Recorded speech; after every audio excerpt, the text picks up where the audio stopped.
Hello children of standard 10. I'm back again with the same chapter what we are discussing in the previous class, that is water resources, and here we go for the part 2 or the second part of water resources.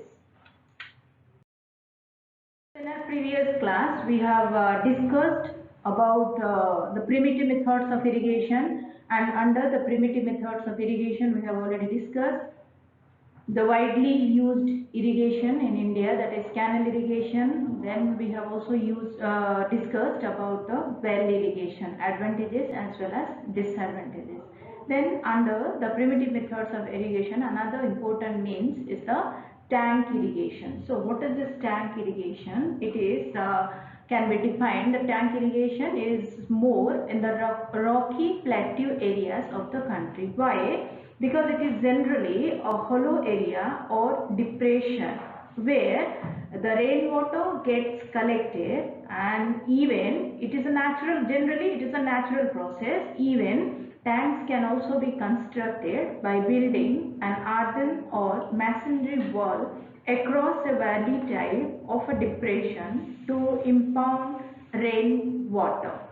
So under this tank irrigation is popular generally in Deccan Plateau region, that is in southern India, and the states of Tamil Nadu, Andhra Pradesh, Telangana, parts of Odisha, and besides also Rajasthan also we have the tank irrigation facilities for tank irrigation. So what are the requirements for this building of these tanks? Topography of a depression for the collection of rainwater. There should be sufficient seasonal rainfall to ensure water supply in these tanks. Here, one thing I want to tell you children, that is generally tank irrigation is practiced in the areas where the rainfall is seasonal.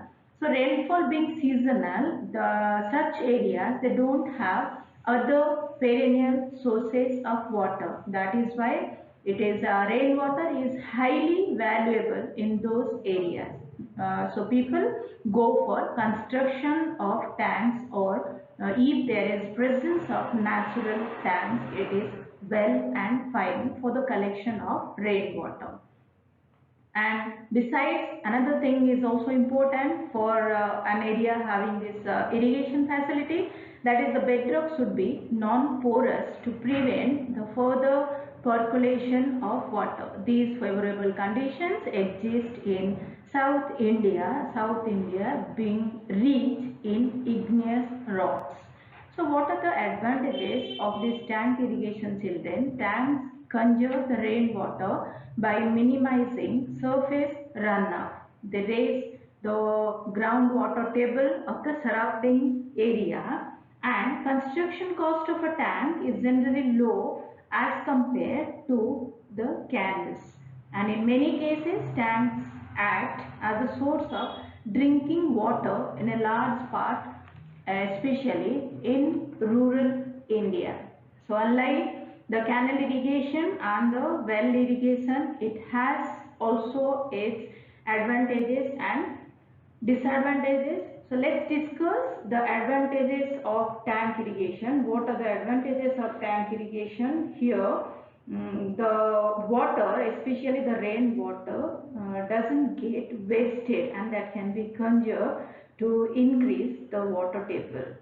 So that is why it is though it has its own disadvantages, yet it is beneficial, especially for those areas where the rainfall is seasonal. So what are the disadvantages? Let's come to the under the advantages again children. This one is the conservation of rainwater by minimizing the surface runoff. Then they raise the groundwater table of the surrounding areas. Construction cost of tanks is very low, as I have told you. And besides these advantages of tanks, we have also the disadvantages. So under the disadvantages, since tanks are large open spaces where rainwater is stored, so much of the water is lost through the process of evaporation. Most of these tanks being shallow get dried up in summer. Thus they are non-perennial and depend on monsoon for water If monsoon fails, then tank irrigation also fails, and they cover large tracts of land. There is wastage of land, and even the tanks get silted up soon. Regular this Regular desilting is needed to ensure the storage of more water. So these are the advantages and disadvantages of tank irrigation and the areas where it is prevalent. So here we came to an end of these primitive methods of irrigation that are practiced in India. At the beginning I have told you children, besides the primitive methods, nowadays due to the introduction of machines to the agricultural sectors or the Indian farmers being in a better condition, new methods have been or modern methods of irrigation have been introduced in the agricultural sector. So let's discuss about a few of these modern methods of irrigation. Under the modern methods of irrigation, we have the most beneficial, the sprinkler irrigation. So what is this sprinkler irrigation? So it is also known as the spray irrigation, and under this method the field is irrigated using spray guns or sprinklers attached to the other end of the hose. So here it is described, sprinkler irrigation is a method of applying irrigation water which is similar to rainfall, and water is distributed through a system of pipes usually by pumping, and it is then sprayed into the air and irrigated entire soil surface through the spray heads. And the sprinklers provide efficient coverage for small to large areas and are suitable for use on all types of land, and it is also adaptable to nearly all irrigable soils since sprinklers are available in a wide range of discharge capacity. And under the advantages of this sprinkler irrigation, it is one of the easiest methods of irrigation, saves time, and it is also helpful in making the water to reach to every part of the plant. And besides, one of the most important advantage of this sprinkler irrigation is it avoids wastage of water.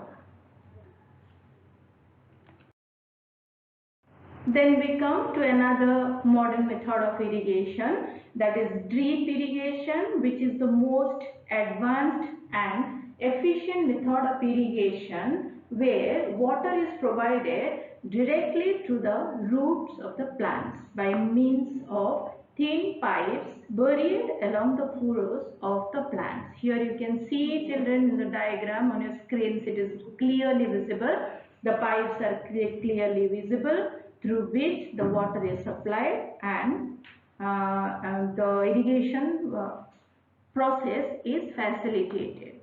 So drip irrigation is a type of micro irrigation system that has the potential to save water and nutrients by allowing water to drip slowly to the roots of the plants. This is one of the most important advantages of this drip irrigation, that it enables the water to get into the roots of the plants without wastage, and also it avoids evaporation, or we can say through this process there is minimum evaporation of water.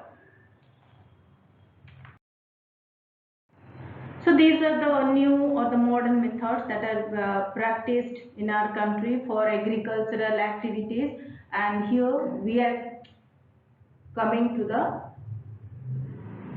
conservation practices. So under the conservation practices, how can we save water?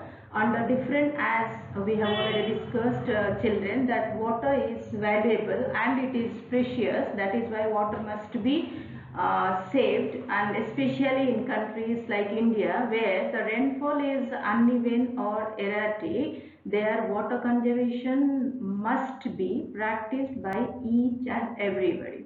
So a few processes are also there to conserve water. Under these conservation practices, we have one of the most important water conservation practice is the rainwater harvesting.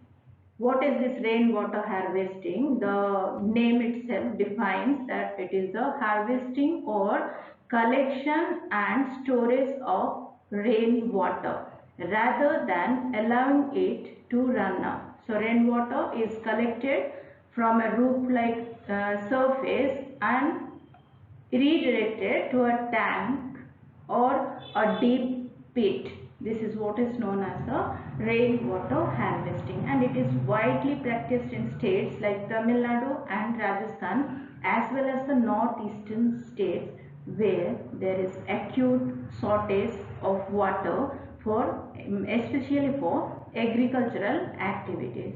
So let's come to the objectives of the rainwater harvesting or the benefits that we are getting from the rainwater harvesting.